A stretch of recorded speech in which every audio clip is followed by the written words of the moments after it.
Welcome back.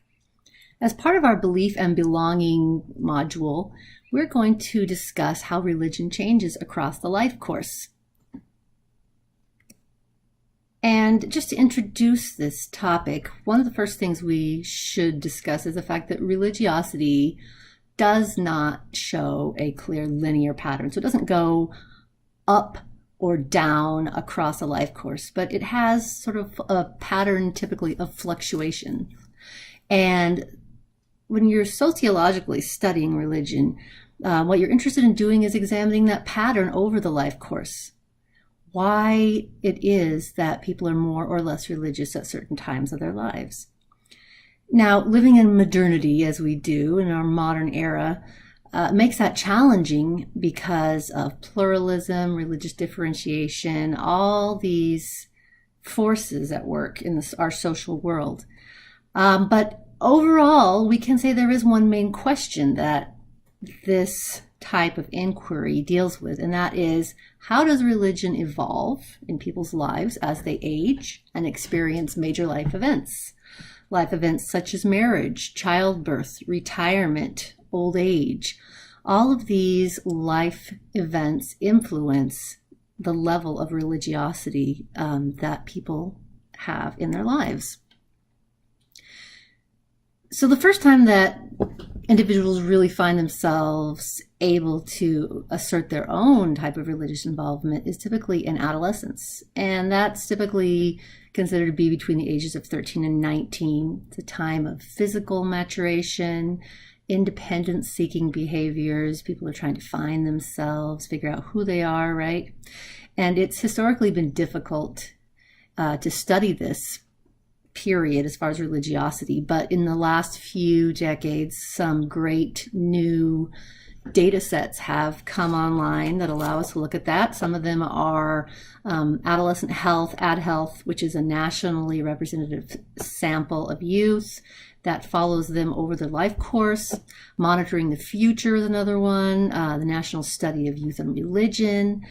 And through these studies, which each tackle the issue of religious involvement and identification in slightly different ways, there are some areas of agreement that we can see.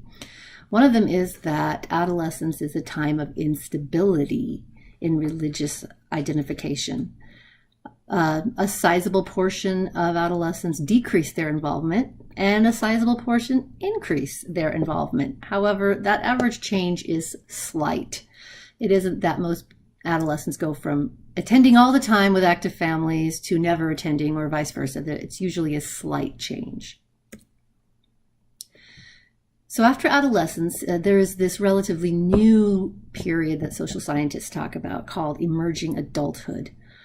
This emerged because of the fact that our, passages to adulthood, these moments in our lives when we are thought to come from being, a child or an adolescent to a full-fledged adult, don't happen at specific ages anymore. And so there's this sort of a liminal, a waiting period between adolescence and full adulthood that is known as emerging adulthood. And this age group is the least religious overall.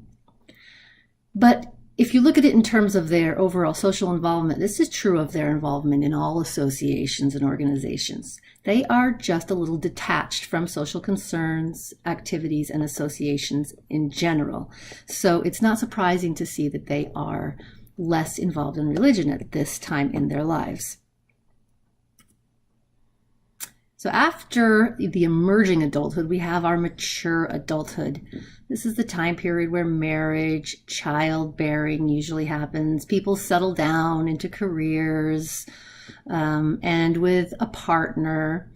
And both marriage and childbearing increase religious participation.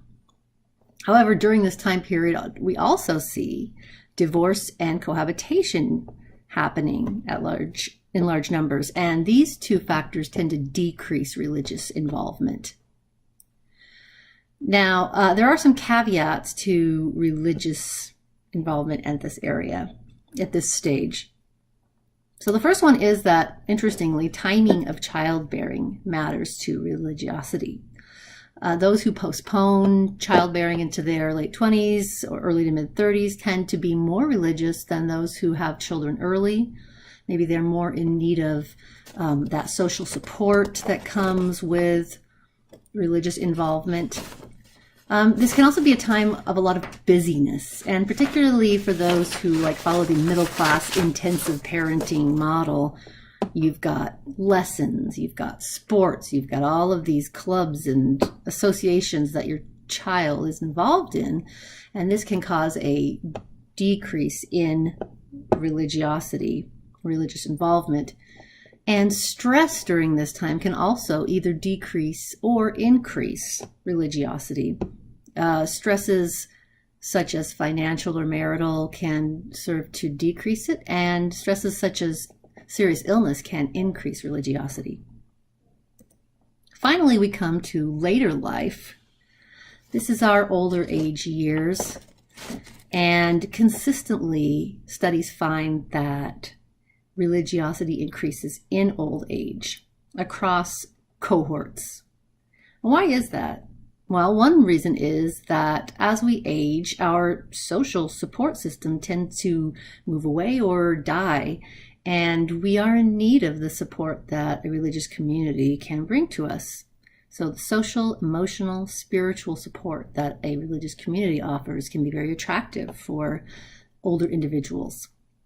Some studies have shown that there is a health benefit associated with religious involvement. Individuals who are active in social networks and have strong support systems tend to be in better health. And then, of course, a key component of this involvement in later life is that as we approach the end of our lives, it can be a scary time. And religious involvement and belonging can calm those fears. So there is just a general overview of what religiosity looks like across the life course. So think about your own family or social network. Think about the older individuals in that.